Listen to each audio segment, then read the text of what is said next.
paz do Senhor, aqui é o professor Marco Faleiro. Você está na Logos Ensino Superior de Teologia, no curso de liderança. Essa é a nossa segunda aula e você está na disciplina Introdução à Teologia. Na nossa última aula, nós começamos a falar de uma forma mais geral para buscar quebrar aqueles preconceitos que alguns podem ter quanto a o que é teologia. Porque normalmente nós temos dificuldade com aquilo que nós não conhecemos. E agora você está começando a conhecer o que é teologia. E durante esse curso, você terá 14 disciplinas. E dentre essas disciplinas, algumas são de introdução à teologia, como introdução à hermenêutica, introdução à teologia sistemática, introdução à teologia bíblica, né? Então, você vai ter algumas disciplinas que vão te dar uma noção do conhecimento da teologia no geral. E algumas disciplinas serão disciplinas mais devocionais, daquilo que nós chamamos de teologia ministerial, na Logos, né, em que nós tratamos de coisas mais práticas. Mas nessa disciplina, eu estou a trabalhar com você, como seu professor, para a gente poder abrir esse mundo de conhecimento que nós chamamos de teologia. Amém? Então você está na segunda aula da disciplina Introdução à Teologia. E na aula passada também nós chamamos muito a atenção à questão da sua vida individual com Deus, porque é fundamental que você tenha a certeza do novo nascimento. E mais uma vez eu quero dizer a você que se você tem qualquer dúvida, você procure o seu pastor, vá até ele, peça a oração, o líder que você tem, para que você quebre qualquer dúvida acerca do seu novo nascimento. Amém? Mas como nós conhecemos a Jesus? Nós conhecemos a Jesus através da revelação que Deus faz a nós.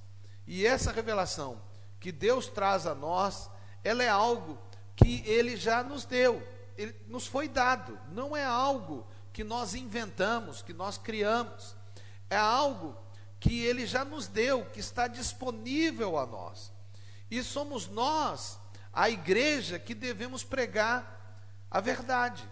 Porque a revelação de Deus é a verdade. Que verdade? A verdade que nos foi dada por meio da revelação de Deus a nós. Mas como você vai conhecer essa verdade? Onde está essa verdade? É óbvio, você pode dizer, mas eu tenho um relacionamento com Deus. Sim, e isso é parte e fundamento daquilo que é Deus se revelando a você. Mas a base da verdade, a própria Bíblia diz, Jesus. Jesus é verdade, ele disse, eu sou a verdade. Mas a verdade, ela é todo conhecimento. Veja, todo conhecimento disponível ao ser humano, que o homem chama de ciência, o homem chama de ciência aquilo que é o conhecimento. E esse conhecimento nos foi dado por Deus. Como é que você acha que o homem, o ser humano, na ciência, com as várias ciências que nós temos, ele adquire conhecimento? Observando. Ele observa, aí o que ele observa? Ele experimenta, ele leva para um laboratório, qualquer tipo de laboratório que for, mesmo que seja um laboratório psicológico, ele faz a análise e aí ele tem a teoria. É assim que é o homem. O homem observa o que Deus fez. O homem não inventa nada. O homem só percebe o que existe, o que foi criado. O homem utiliza do que é criado para recriar algo, para criar com o que foi criado. Nós não conseguimos criar nada que não exista. Só Deus cria do nada. Na verdade, o texto original de Gênesis capítulo 1, verso 1, é assim: no princípio criou Deus os céus e a terra. Em hebraico, Bereshit bara Elohim. No princípio criou Deus O que é Bereshit? No princípio. Bará, criou. Elohim, Deus. Veja, no princípio, Bará, criou. Mas sabe o que é criou no original, o hebraico, que foi a língua que foi escrita o Velho Testamento? Bará é criou do nada.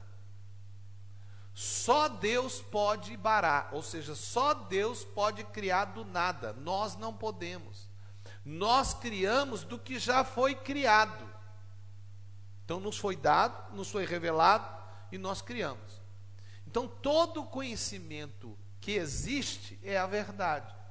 Mas a compreensão da verdade nos é dada através da revelação que Deus nos dá. Agora preste atenção, você pode compreender errado. O ser humano às vezes não entende.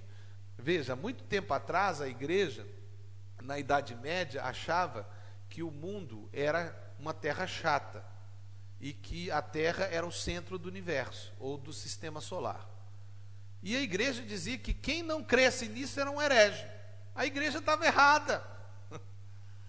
Depois de estudos, mandaram foguete lá para cima e eles lá de cima olham para baixo e falam: opa, a terra é redonda e a terra circula em torno do Sol. Você pode até não concordar com isso, você pode até achar que isso não é verdade, mas veja, você não tem prova nenhuma. Existem provas que estão aí, fotografias, tem tudo isso, a ciência está dando prova. Se você acha que é uma conspiração mundial, então você precisa de fazer um estudo e precisa ter prova, senão é só achômetro, você só acha. O fato é o seguinte, é que a ciência está disponível para nós. E o homem, o que o homem faz? O homem percebe.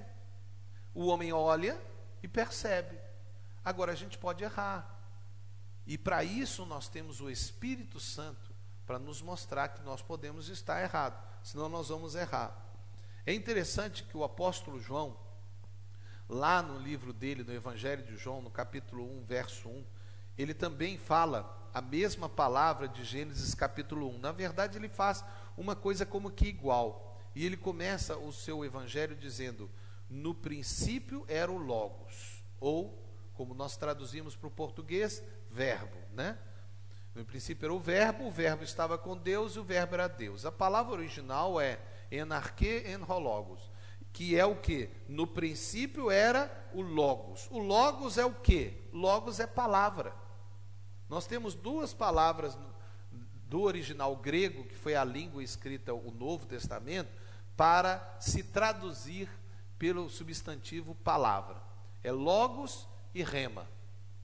Rema é uma palavra viva, é uma palavra que sai do logos. Logos é a palavra toda, é todo conhecimento. E Jesus é o nosso logos, porque a Bíblia fala que o logos se fez carne. Se você vai estar tendo oportunidade de ver aí, em grego, né, o que você está vendo aí são palavras em grego, é o texto grego original. Você tem que perceber que às vezes você não vai conseguir entender isso, porque são letras gregas. Aí você pode falar assim: e aí, professor, para que isso? É para você poder entender mais a revelação de Deus. E para entender isso, você tem que estudar linguística. Então não tem jeito. Para você crescer no conhecimento de Deus, principalmente da Bíblia, você tem que ter mais conhecimento, inclusive da linguística. Faz parte. E aqui está o texto original, né, que nós vemos aí, Jesus como Logos.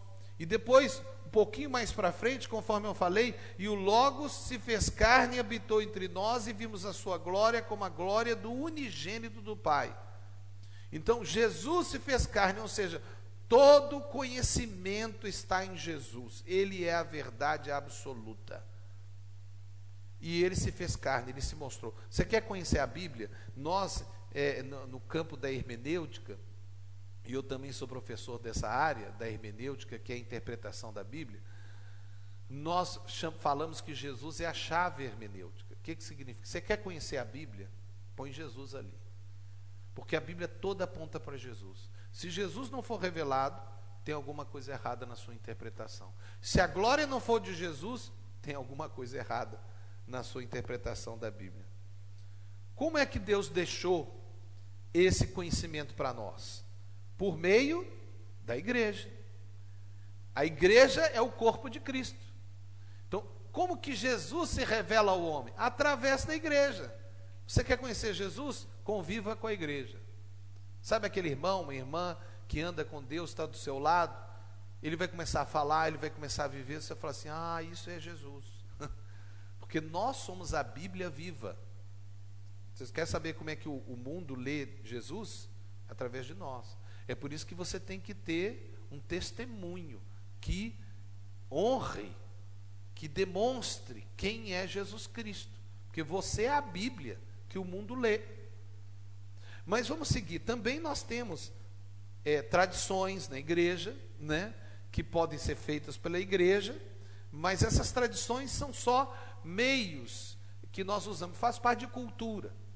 Porque de fato, acima de tudo, a maneira como Deus se revela a nós é por meio da Bíblia Sagrada. A Bíblia, conforme tem uma frase da época da Reforma, a Reforma aconteceu em 1500 depois de Cristo, começou lá com algumas pessoas, mas em especial nós temos Martinho Lutero, né, que era um teólogo, doutor em teologia na Igreja Católica Apostólica Romana. Ele era um padre também. Ele teve uma revelação e ele viu que o justo seria salvo pela fé. Ele foi no Vaticano, viu toda aquela tolice de adorar a ídolos e de comprar salvação por meio de indulgência.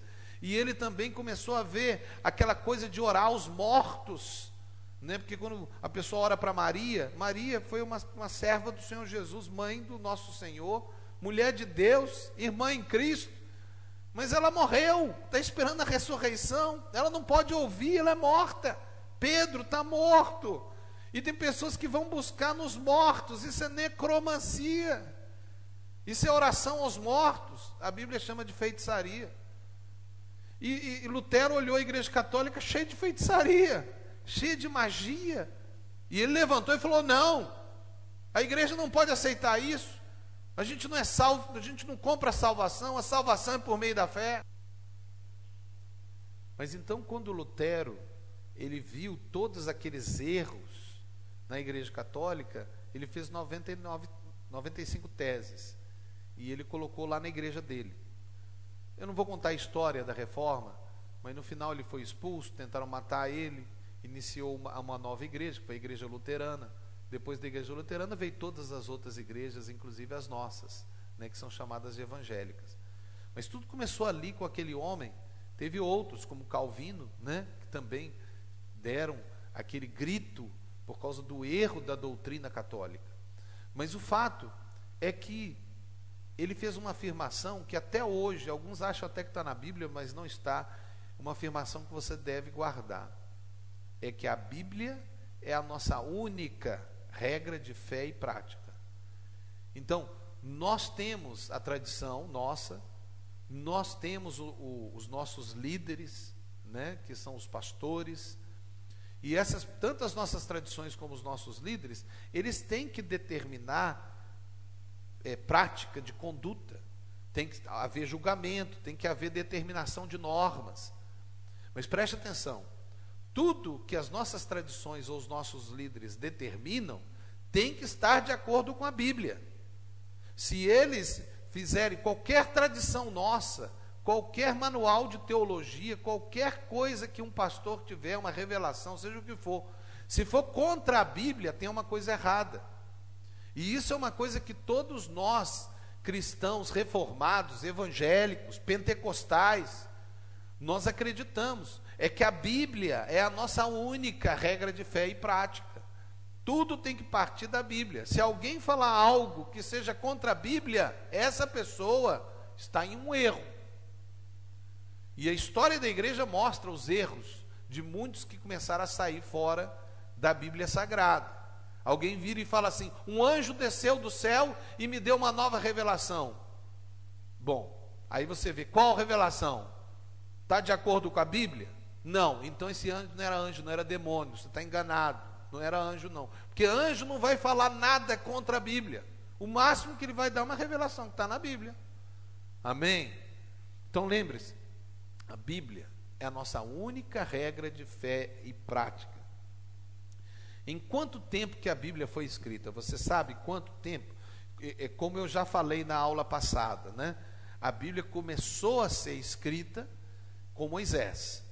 Isso foi mais ou menos 2.800 anos depois de Adão. Se a gente for seguir a cronologia bíblica, eu não vou entrar aí no aspecto de discussão de anos, porque tem o dilúvio, né? O dilúvio foi mais ou menos 1.634 anos depois de Adão. Então há uma discussão aí de tempo, né, de qual foi o tempo pré-diluviano, mas isso não vai ser a nossa discussão. Na verdade, isso daqui já é teologia. Para eu entrar nessa discussão e falar para você, porque eu estudei isso, senão eu não saberia falar isso para você, não é verdade? Mas vamos ver aqui especificamente o tempo de escrita da Bíblia, né, porque é ela que está na nossa mão e é ela que é a nossa regra de fé e prática. Então, conforme os estudos da Bíblia, olhando o tempo bíblico, mais ou menos 2.800 anos depois de Adão, veio Moisés. E quando Moisés ele sobe no Monte Sinai, depois de ter tirado o povo de Israel, ele se encontra com Deus. Aquele Deus que ele tinha recebido um pouquinho antes, né, na vida dele, que ele viu na sarça, que ele teve aquela revelação, e ele falou, eu sou, né, que é o Deus dos seus pais, Abraão, Isaque e Jacó. Pois bem, Moisés, ele recebeu de Deus o início da Bíblia. Toda a Bíblia começa com os 10 mandamentos, que foi escrito pelo próprio Deus, não foi Moisés que escreveu, foi Deus. Deus começou a escrever a Bíblia. Então, quando Deus começou a escrever a Bíblia, ele deu os 10 mandamentos. Moisés pegou os 10 mandamentos e começou a escrever os 5 livros dele. Todos os 5 livros dele, que a gente chama de forma evangélica, né, de Pentateuco, que os judeus chamam de Torá, ou a lei, também Jesus chamava, né, a lei e os profetas. A lei são os livros de Moisés, os 5 livros de Moisés. Então, aqueles livros todos foram baseados nos 10 mandamentos. A base de toda a Bíblia é os 10 mandamentos. Depois, lá na frente, Jesus resumiu até os 10 mandamentos, sabia? Porque ele disse, você quer resumir tudo? Amarás ao Senhor teu Deus sobre todas as coisas e ao teu próximo como a ti mesmo. Se fizeres isso, estarás fazendo a lei e os profetas. Jesus é Jesus, né? Ele conseguiu resumir toda a Bíblia em um só mandamento, né? Que na verdade são 2, mas é o mesmo, que é amor. Mas o fato é que a Bíblia toda começou a ser escrita nos 10 mandamentos, 2.800 anos depois de Adão e 1.200 anos mais ou menos antes de Cristo. Foi escrito vários livros, esses livros foram sendo escritos conforme a história que nós estudando percebemos. Nós temos mais ou menos 40 escritores reconhecidos, tinha mais, mas pelo menos 40 nós conseguimos identificar, e eles escreveram nesse período de Moisés até Jesus aquilo que nós chamamos de Velho Testamento. São 39 livros que nós conseguimos identificar ali e colocar. Os 39 livros é aquilo que nós chamamos de Velho Testamento. Jesus veio, depois que Jesus veio, Jesus deu para os discípulos a autoridade de continuar a escrever a Bíblia. Porque preste atenção, quando Jesus chegou, a Bíblia já tinha terminado de ser escrita, né? Os rabinos reuniram e falaram, não é só isso, tinha 400 anos que nenhum profeta tinha se levantado, e aí que é o que a gente chama de período interbíblico, ou período de silêncio, e aí acontece que depois de 400 anos eles falam, bom, a Bíblia acabou, agora já está aqui a lei e os profetas, acabou. Jesus chega e fala, esta é as escrituras sagradas, a lei e os profetas. Então o Velho Testamento está ratificado por Jesus Cristo, e Jesus é Deus, então ele tem a autoridade de fazer isso. Agora ele dá autoridade para os seus discípulos, e eles falam, agora vocês vão ir, vão pregar o evangelho no mundo inteiro, vocês vão falar do evangelho. O que os discípulos então fizeram? Escreveram aquilo que nós chamamos de Novo Testamento. Foi escrito pelos discípulos de Jesus. Alguns que escreveram e não eram dos 12 apóstolos, como é o caso do apóstolo Paulo, que não foi um dos 12 escolhidos, mas também foi chamado para ser um apóstolo. Ele escreveu, mas o apóstolo Pedro, ele fala nos seus escritos, na sua carta, que aquilo que Paulo escreveu é de Deus. Então, apóstolo que Jesus Cristo ratificou, que é Pedro, ele falou, Paulo está certo. E Paulo também ratificou Lucas, que escreveu tanto um evangelho como Atos. Então, e nós temos também 2 irmãos de Jesus que escreveram 2 cartas, que é Tiago e Judas, que foram filhos de José e Maria, e que foram também ratificados pelos apóstolos. Na verdade, até Tiago foi líder da igreja de Jerusalém. Ele foi líder dos apóstolos, olha que interessante, mas ele era irmão de Jesus, né? Então, realmente, era uma pessoa que andou com Jesus durante toda a vida. Então, quando você pega todos esses livros escritos, a gente forma um Novo Testamento. E esse Novo Testamento foi escrito mais ou menos em 100 anos. Por quê? Porque ele terminou de ser escrito com João, que era o último apóstolo vivo de Jesus Cristo. Amém? E aí, quando João morreu, um pouquinho antes de morrer, ele estava na ilha de Patmos, ele tinha sido preso, e ele recebeu a revelação do próprio Senhor Jesus Cristo, que apareceu para ele, como havia sido prometido pelo próprio Jesus, que ele não morreria sem ver ele. E aí ele viu Jesus lá na ilha de Patmos, e aí ele revelou o Apocalipse, e escreveu no capítulo 22, acabou. Agora ninguém acrescenta nada, ninguém tira nada. O que está escrito, está escrito. Então a Bíblia foi escrita nessa faixa de 1.300 anos. E onde a Bíblia foi iniciada, então? Ali no Monte Sinai, com Moisés, conforme eu falei para vocês. E nós devemos então ouvir os irmãos que estudaram e deixaram livros para nós. Sim, nós devemos. Esses são os livros principais, a Bíblia. Os outros livros são bons, mas todos os outros livros têm que estar de acordo com a Bíblia Sagrada. E só a Bíblia é aquilo que Jesus chama de palavra de Deus. Então nós temos que estudar a Bíblia, mas também estudar a história da igreja, a tradição da igreja, e tudo que a igreja nos deixou de livros e ensinamentos. São milênios de conhecimento, não só da igreja, mas de Israel, deixado para nos ajudar a conhecer a Deus e ajudar os outros. E ainda nós temos tudo que Israel deixou, que muitas vezes nós nem temos usado, mas graças a Deus agora, principalmente por causa do movimento pentecostal, a igreja se aproximou mais do povo de Israel, né? Porque a igreja católica tinha se afastado de Israel, rejeitado tudo que Israel tinha. Os reformados começaram a aceitar um pouquinho mais, mas somos nós, os pentecostais, que começamos a nos aproximar de uma forma como nunca. E hoje muitos até judeus, até lá dentro de Israel, têm se convertido a Cristo. E esse material está ficando mais disponível para a gente, né? E a gente deve utilizar isso, né? As escolas e os ensinos rabínicos podem ser também utilizados.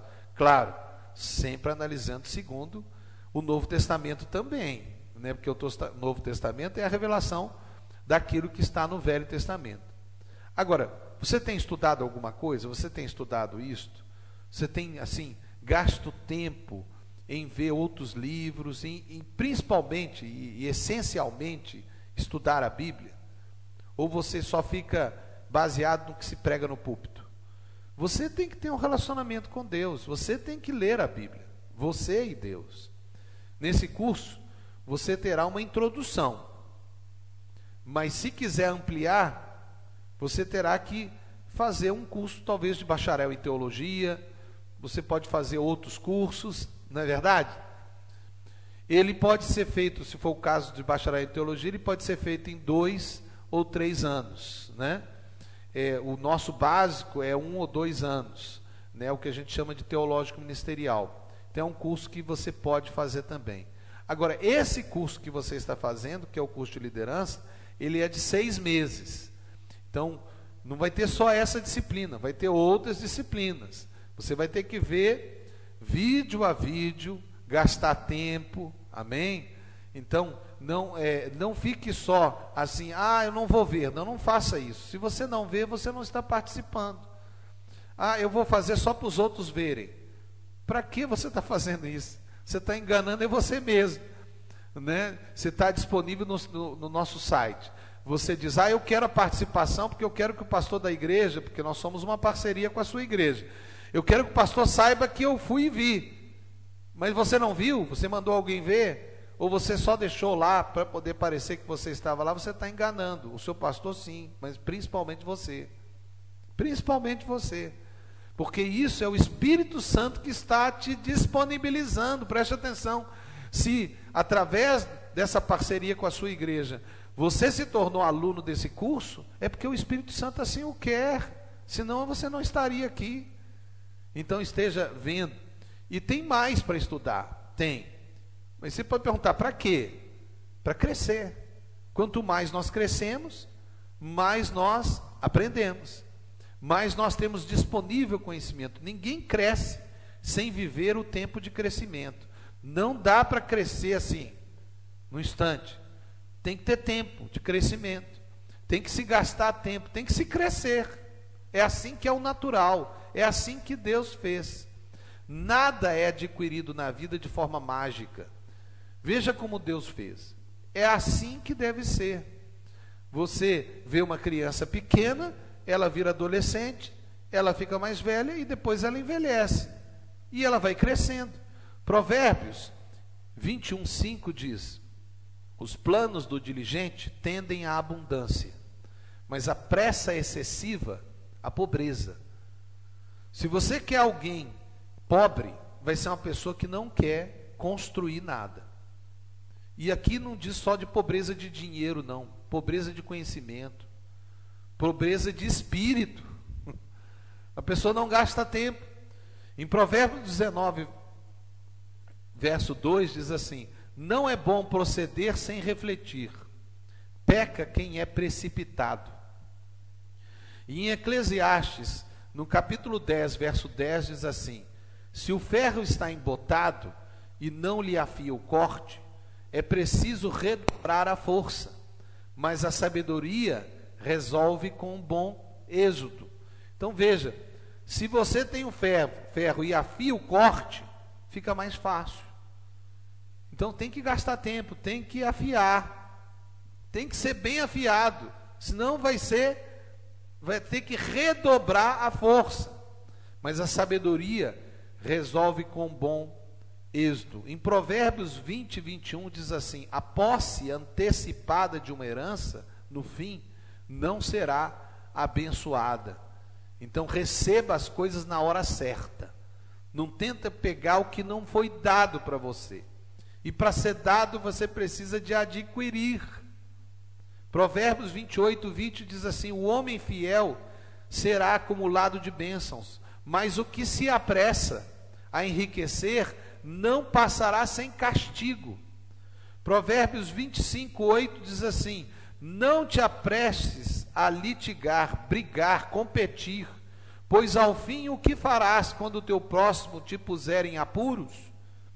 Provérbios 20, 25 diz assim: laço é para o homem o dizer precipitadamente é santo, e só refletir depois de fazer o voto. É aquele que faz o voto e não pensa antes de fazer o voto. Em Tiago 1, 19 e 20 diz assim: todo homem, pois, seja pronto para ouvir, tardio para falar, tardio para se irar, porque a ira do homem não produz a justiça de Deus. Bom, para terminar, mas a gente ainda tem um tempo ainda nessa aula, nós estamos na segunda aula, nós temos um tempo ainda, mas eu queria chamar a atenção a um ensinamento bíblico ainda no final dessa aula. Vamos lá, está lá em João, no capítulo 7, versículo 51. Você percebeu que a gente começou agora a entrar um pouco mais dentro da Bíblia, para a gente retirar dela o conhecimento, a verdade. Mas em João capítulo 7, versículo 51, diz assim: acaso a nossa lei, aí vamos falar da lei nossa, cristã, bíblica, julga um homem sem primeiro ouvi-lo e saber o que ele fez? Bom, ninguém pode julgar sem ouvir ele primeiro. Nós às vezes erramos, né? Até nós que somos pastores às vezes erramos. A gente ouve falar que alguém errou e a gente já julga que ele está errado. Está errado. Você tem que primeiro ouvir os dois lados. Então veja, guarde esse ensinamento. E eu queria então reafirmar, porque nós estamos a terminar essa segunda aula, e quero falar com você o seguinte, fazer uma pergunta, algumas perguntas. Está tudo anotado aqui. Você vai ver também aí durante esse material. E nas avas, se você olhar nas avas, você vai ver esse mesmo material, até mais amplificado, com mais material. Então eu recomendo você também olhar as avas. Mas a minha pergunta é: você julga antes de conhecer? Só pelo que falaram? Não busca saber o outro lado? E o caso da teologia? Você conhece? Então, preste atenção, a demonização do conhecimento ou da teologia é uma arma que o inimigo pode usar para manter o povo de Deus em ignorância em assuntos importantes. Tem pessoas até que acham que não precisa de conhecimento nenhum. Eu preciso da revelação do Espírito Santo. Ô irmão, acorda. Revelação do Espírito Santo já é conhecimento. E ele é todo conhecimento. Então Deus vai revelar sim com sonhos, com visões, com profecias, mas tudo vai estar de acordo com a Bíblia Sagrada. E se alguém trouxer qualquer coisa, na verdade a própria Bíblia diz que se um anjo do céu descer com outra revelação que não é aquela que nós, os apóstolos, a Bíblia Sagrada mostra, seja considerado anátema, maldito. Então preste atenção, não demonize conhecimento, não demonize teologia. O diabo é que quer isso, para manter a igreja com falta de conhecimento. O que o diabo quer fazer é que as pessoas não tenham conhecimento dentro da igreja. Nós precisamos desse conhecimento até para poder atingir aqueles que têm conhecimento. Lembre, são os líderes e professores do mundo que lideram e ensinam as pessoas que são o alvo da nossa missão, o ID. Nós chamamos em latim, né, que é um termo teológico, missio Dei, a missão de Deus, o ID. Você tem que alcançar todo mundo, desde aquela pessoa que tem menos conhecimento até aquela pessoa que tem muito conhecimento. Você pode dizer que você não precisa de muito. Eu não preciso de muito. O importante é só ser cheio do Espírito Santo e fazer o que Ele manda. E isso é verdade. Eu concordo com você. Você não precisa de muito para ser salvo. Você só precisa da sua fé. E você pode dizer assim, eu só preciso do Espírito Santo. É verdade também. Você precisa do Espírito Santo. Agora você precisa de tudo que Deus quer te dar. E se Ele quer te dar mais, se Ele te trouxe para esse curso, se Ele está te preparando para ser um líder na igreja, se Ele está te preparando para ajudar outros, para alcançar aqueles até que têm mais conhecimento, se Ele quer até que você seja licenciado em algum curso da universidade, ou mesmo em teologia, é porque Ele quer te usar.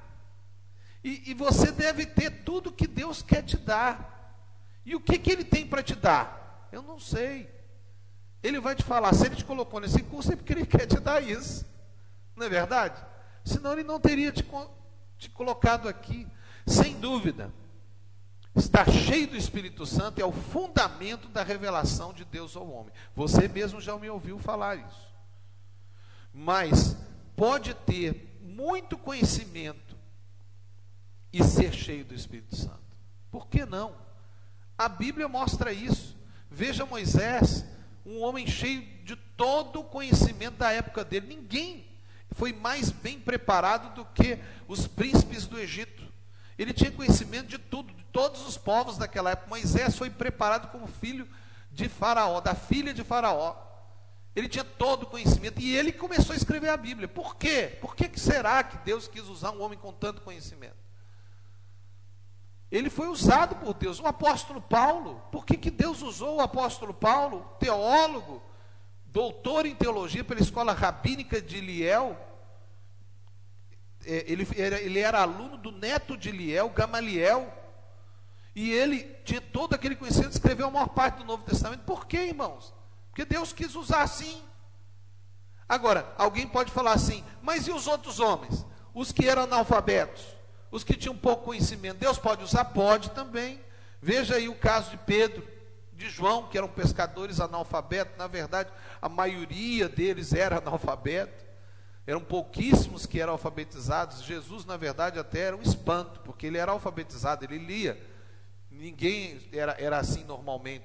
Poucos sabiam ler e escrever, né? E João, Pedro, não tinham conhecimento. Veja no caso do Velho Testamento, Jeremias, Amós, eram pessoas analfabetas, mas foram tremendamente usadas por Deus. Então aqui eu vou dizer uma coisa, é claro, o conhecimento não é aquilo que vai te fazer ser cheio do Espírito Santo, mas você pode ter conhecimento por causa desse ser cheio do Espírito. Não há problema em ter conhecimento e ser cheio do Espírito.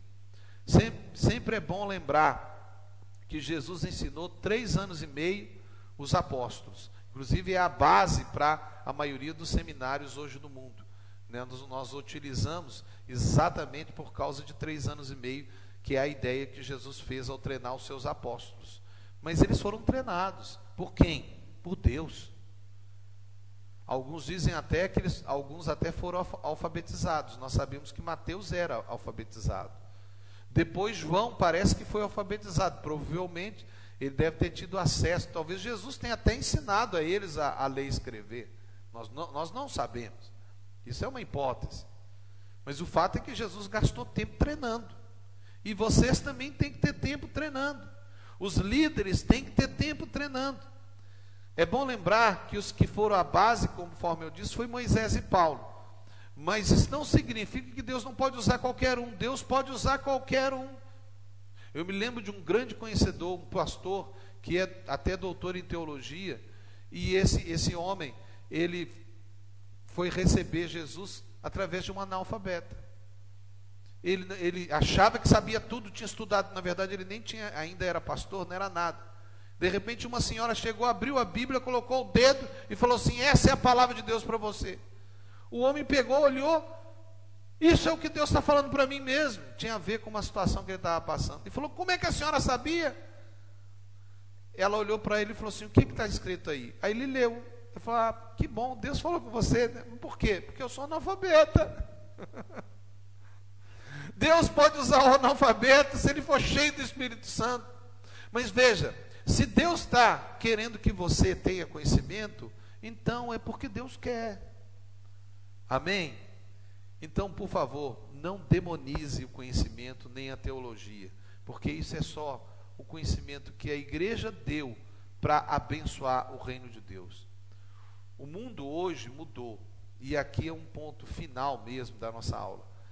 O mundo mudou, e você também precisa de mudar, você precisa de atualizar. Nós não estamos em 1920, quando os missionários chegaram em Angola, né? Eu estou falando dos missionários evangélicos, né? Nós não estamos no tempo dos primeiros missionários que iniciaram as primeiras igrejas históricas de Angola. As coisas mudaram. Hoje nós temos internet, hoje nós temos computadores, hoje nós temos equipamentos que nos auxiliam, como esse que está sendo usado agora, está gravando aqui essa aula. Antigamente a gente não tinha isso, mas hoje nós podemos usar isso para a glória de Deus. Você pode ter novas ferramentas, você pode ter mais conhecimento, você pode utilizar, e você precisa estar pronto para abrir-se e mudar. Preste atenção. Tem pessoas que não querem mudar, tem pessoas que querem continuar, porque minha mãe ensinou assim, meu pai ensinou assim, porque eu vou ser assim, vou morrer assim. Se você continuar assim, você vai ser assim. Talvez você seja salvo e vá para o céu, porque a salvação é pela fé, não é pelo conhecimento. Mas preste atenção, o seu ministério vai ficar fraco, o seu ministério vai ficar limitado. São tantas ferramentas que estão sendo disponibilizadas para você. Abra-se. Pense nas oportunidades que você pode ter para poder crescer em conhecimento, para ser usado por Deus, porque é isso que Deus quer para a sua vida. E esse curso, o curso de liderança, ele está sendo feito para que você cresça. E essa disciplina, que é a introdução à teologia, é uma disciplina que tem como objetivo exatamente abrir a sua mente. A Bíblia fala lá que o meu povo erra por causa de falta de conhecimento. Então a gente vê muitas pessoas errando porque não tem conhecimento. O conhecimento está disponível, mas a pessoa não busca, ou a pessoa não se abre para o conhecimento. É claro que isso vai vir por meio de um relacionamento com Deus, porque também o conhecimento Sem o relacionamento com Deus, é o que a Bíblia diz: a letra mata, o espírito vivifica. Então, se você não tiver relacionamento com Deus, você pode realmente se desviar. Teve pessoa que chegou para mim e falou assim: mas eu conheci um pastor lá, um conhecido meu, que entrou na faculdade teológica, entrou crente e saiu incrédulo. Eu também conheço. Sabe por quê? Porque se você enche a sua cabeça de conhecimento e não depende do Espírito Santo, você vai se tornar alguém orgulhoso. E o orgulho procede à queda. E não pense que muito conhecimento é suficiente para fazer uma pessoa orgulhosa. Tem gente na igreja que tem um pouquinho de conhecimento e já é altamente orgulhoso, já acha que sabe tudo. Já chega no púlpito e diz: eu sei, eu sou, só falta falar assim: glória a mim. Como se ele tivesse todo o conhecimento. Você pode ter muito conhecimento, você pode ter pouco conhecimento, e você pode ser orgulhoso, e a soberba procede à queda. E quem entrar nesse curso, ou qualquer curso de Bíblia, teologia, seja o que for, se você entrar nisso e começar a achar que depende de si mesmo, então eu queria que nessa disciplina você tivesse de coração aberto, né? Nós quebrássemos então esse conceito, né, de demonização, de rejeição do conhecimento, da verdade, porque o conhecimento e a verdade pertencem a Deus, porque Jesus disse: eu sou o conhecimento, ou seja, eu sou o Logos, eu sou, como diz na nossa tradução, eu sou o Verbo. Então, e Jesus disse: eu sou a verdade está disponível a você. Então, esteja aberto para isso, esteja com o seu coração completamente disponível a Deus, e Deus vai te mostrar muita coisa, não só com essa disciplina, mas com outras disciplinas. Então nós estamos a terminar essa segunda aula. Eu só queria fazer umas orientações finais antes da gente terminar, e te dizer o seguinte: você precisa de assistir às VAS, que são as videoaulas de todas as disciplinas. Nessa disciplina você tem algumas aulas, são 8 aulas que você terá. Você está na segunda, você deve assistir, mas também você deve assistir às AVAs, que são as aulas em vídeo apresentação. Elas também estão disponíveis na Logos, no site da Logos. Você entra lá, assiste. Elas são de 15 minutos. Cada AVA é 15 minutos. E são várias AVAs. Na verdade, são 3 AVAs para cada aula, porque cada aula nossa na Logos é 45 minutos. Então, você está tendo aqui 45 minutos, a aula anterior foi 45 minutos, as AVAs são de 15 minutos, ou seja, 3 AVAs é uma aula. Mas você vai ter o mesmo material que você está tendo aqui, você vai ter nas AVAs. E você poderia então assisti-las, porque ela fala mais detalhes. Amém? Então nós estamos a terminar essa aula. Eu queria agradecer a você por estar aqui comigo. Aqui é o professor Marco Faleiro. Nós somos da Logos Ensino Superior de Teologia. Você está no curso de liderança e eu espero que você possa ter aproveitado esse tempo e aprendido um pouco mais para o seu crescimento espiritual. Se você teve qualquer dificuldade, volte esse vídeo, veja a aula anterior, as próximas aulas, esteja a ver também as próximas aulas, né? Porque é fácil, é só parar o vídeo e analisar, ou então voltar atrás. Isso é simples, isso é um vídeo, né? Uma videoaula. Então dá para poder você ver e você aproveitar o máximo possível para o seu crescimento. Deus abençoe você, em nome de Jesus. E eu queria deixar algo que eu sempre gosto de deixar nas minhas aulas, principalmente as minhas aulas presenciais. Nós, ao terminar, eu gosto de dizer: seja feliz, mas faça alguém feliz.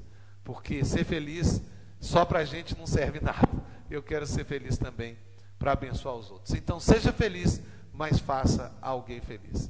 Em nome de Jesus, eu te abençoo e muito obrigado por estar aqui conosco. Amém.